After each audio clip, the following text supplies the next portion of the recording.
ईश्वर है या नहीं, इसके बारे में बुद्ध ने क्या कहा? बुद्ध ने क्यों ईश्वर को मानने से इनकार किया?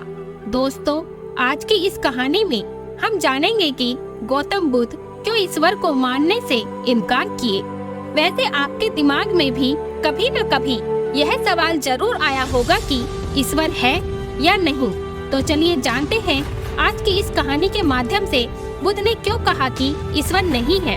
वीडियो में आगे बढ़ने से पहले अगर आपने हमारे चैनल को अभी तक सब्सक्राइब नहीं किया है तो सब्सक्राइब करें ताकि महात्मा बुद्ध की और प्रेरणादायक कहानियाँ हम आप तक पहुंचा सके। दोस्तों, गौतम बुद्ध अपने जीवन काल में अपने प्रवचनों से मानव जीवन में क्रांति लाए थे और हम जानते भी हैं कि गौतम बुद्ध की बातों में जीवन जीने की कला छुपी हुई है। उनके जीवन में घटित हुई घटनाओं से बहुत कुछ सीखने को मिलता है। ऐसी ही एक घटना के बारे में आज मैं आपको बताऊंगी कि गौतम बुद्ध के समय में एक सवाल उनसे अक्सर पूछा जाता था कि ईश्वर है या नहीं, और हर बार बुद्ध एक अलग जवाब देते थे। ईश्वर के बारे में पूछा गया यह सवाल आज भी पहेली है और बुद्ध के समय में भी एक पहेली ही था। लोगों ने यह सवाल कई बार बुद्ध से पूछा, लेकिन बुद्ध कभी भी इसका सही जवाब नहीं दिए। एक बार की बात है, एक ज्ञानी पंडित गौतम बुद्ध का प्रवचन सुनने आया करता था और वह पंडित उनकी बातों से सहमत भी था। वह मानता था कि गौतम बुद्ध एक ज्ञानी पुरुष है। एक बार बुद्ध ध्यान की मुद्रा में बैठे हुए थे और वह पंडित उनके पास आ गया और उनसे पूछा कि बुद्ध, कृपया आप मुझे बताइए कि ईश्वर है या नहीं। मेरी आपसे प्रार्थना है कि आप मेरे सवाल का मुझे सही जवाब दें। बुद्ध के बारे में यह कहा जाता है कि वह कभी भी किसी भी प्रश्न का सीधा जवाब नहीं देते थे। उनके हर जवाब में रहस्य भरा होता था।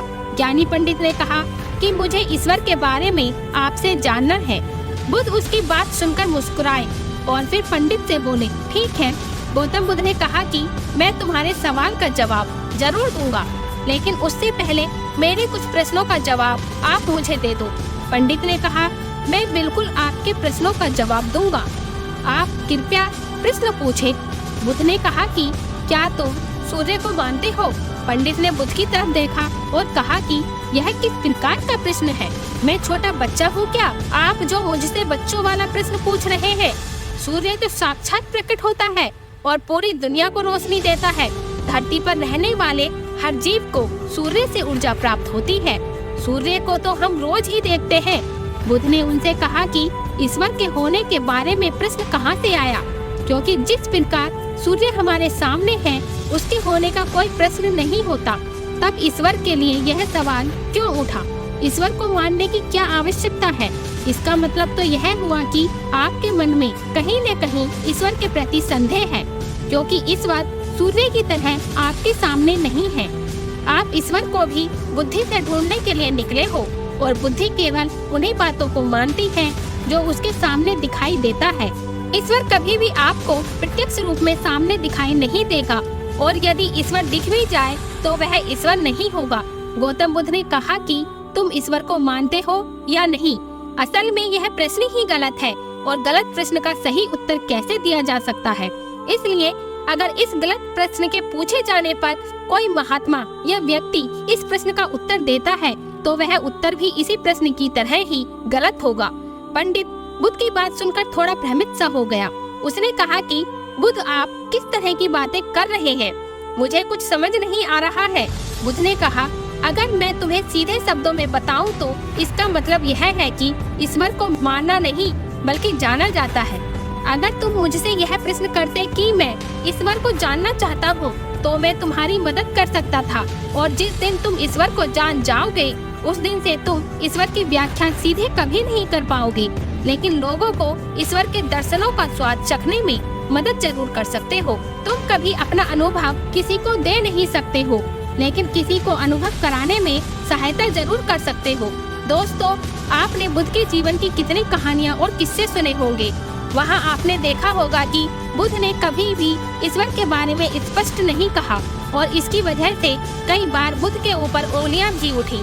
लोगों ने यहाँ तक कहा कि बुद्ध कुछ भी नहीं जानते, क्योंकि बुद्ध इस तरह के प्रश्नों का ठीक से उत्तर कभी नहीं देते थे। गौतम बुद्ध इस तरह के प्रश्नों से हमेशा बचा करते थे, क्योंकि ईश्वर और आत्मा के संबंध में कोई उत्तर दिया ही नहीं जा सकता है, और अगर कभी देना भी पड़े तो वह उदाहरण के माध्यम से उसे समझाने का प्रयास करते थे, क्योंकि ईश्वर और आत्मा के संबंध में कोई उत्तर दिया ही नहीं जा सकता है, यह संभव ही नहीं है।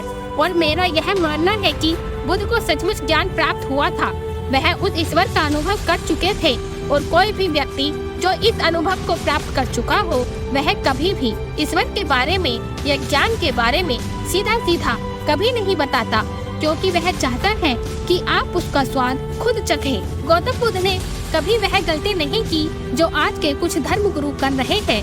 कहने का मतलब है कि जितने भी ज्ञानी पुरुषों ने ईश्वर के बारे में स्पष्टीकरण किया, उनके अनुयायियों ने उनके धर्म गुरुओं द्वारा ईश्वर के बारे में कही हुई बातों को मान लिया और अपने अलग अलग समुदाय बना लिए। फिर क्या हुआ आप यह देख ही रहे हैं। उन गुरुओं द्वारा दी गई प्रामाणिकता के आधार पर आज वह सभी समुदाय एक दूसरे के दुश्मन बने हुए घूम रहे हैं और हथियारों के दम पर यह प्रमाणित करना चाहते हैं कि मेरा गुरु सही है, मेरा ईश्वर सही है। वह लोग यह कहते हैं कि तुम अपने ईश्वर को छोड़ो और हमारे ईश्वर को मानो, क्योंकि हमारा ईश्वर सत्य है। अगर कोई व्यक्ति ईश्वर की सीधी व्याख्या कर देगा तो अज्ञानियों की भीड़ उसकी बातों को मान लेगी। वह भीड़ भी ईश्वर का अनुभव कभी नहीं करेगी। वह भीड़ तो केवल आपकी कही गई बातों के आधार पर किताबें लिख देगी और हाथ में तलवार लेकर चल पड़ेगी कि हम अपने समुदाय को बढ़ाएंगे, अपने धर्म को बढ़ाएंगे, प्रचार प्रसार करेंगे। शायद बुद्ध इस बात को जानते थे, इसलिए उन्होंने कई बार ईश्वर के वजूद को भी नकारा, इसलिए कि आपकी प्यास और गहरी हो सके, आप उसको जानने के लिए उतावले हो जाए। अगर बुद्ध ईश्वर के बारे में सीधे सीधे कहते तो भीड़ आसानी से उनकी बात मान जाएगी, और ऐसे ही हमने धरती पर न जाने कितने ही ईश्वर और भगवान को जन्म दे दिया है। ऐसा लगता है कि ईश्वर ने मनुष्य को नहीं बनाया, बल्कि मनुष्य ने ईश्वर को पैदा किया है। तो दोस्तों, गौतम बुद्ध की इस कहानी से हमें यह शिक्षा मिलती है कि भगवान को मानना नहीं बल्कि जानना चाहिए और उसका अनुभव लेना चाहिए। ईश्वर को जानने के लिए सिर्फ एक ही रास्ता है और वह है ध्यान।